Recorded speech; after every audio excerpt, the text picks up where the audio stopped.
tariffs? Are you worried about a full-blown trade war? Yeah, well, I put in context. So competitive tax reform is good. Regulatory reform is good. Infrastructure is good. We don't believe these tariffs. I think the president has pointed out legitimately and his advisors that there are serious issues around trade. The WTO needs to get its act together and get a little more ambitious in terms of fixing some of these problems. But I think the tariffs is the wrong way to go about it.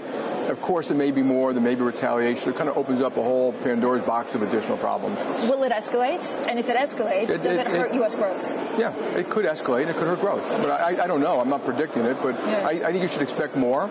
I hope it also brings people to the table to negotiate. And I hope the Americans are being very specific with the Chinese, Mexico, Canada, saying here's what we think is fair. Here's what we want. And have a mature conversation and get it done. The president and his people legitimately say, hey, we've been having some of these dialogues for 15 years and they don't work.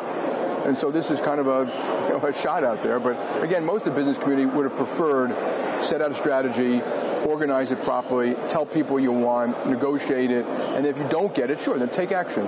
Do you think businessmen and chief executives will hold back from investing money in the U.S. until they figure out exactly what this means? I don't, not yet, no. If it escalates, will they? The Fed is also waiting for wage growth, right? Does this hurt wage growth prospects? I don't think it's going to do anything immediately. I think it's just noise and press, and you think most Americans are going to work today worrying about this? They're not. There's 150 million people wake up every morning and go to work. But chief executives are. Yeah, but chief executives are going to wait and see and take a little measured approach and see what the next round is and who gets exempted. But if it continues and it gets worse, yes, it will hurt growth. It'll hurt, investment, not just in the United States, maybe elsewhere. So it could offset some of the very huge positives we've had from competitive tax reform. What does Gary Cohn resigning mean for the business community? I think it's terrible. I think Gary is a very strong a proponent of economic growth. I think he's quite bright and knowledgeable. I think he was good to have in the White House, not as the press writes to defend Wall Street.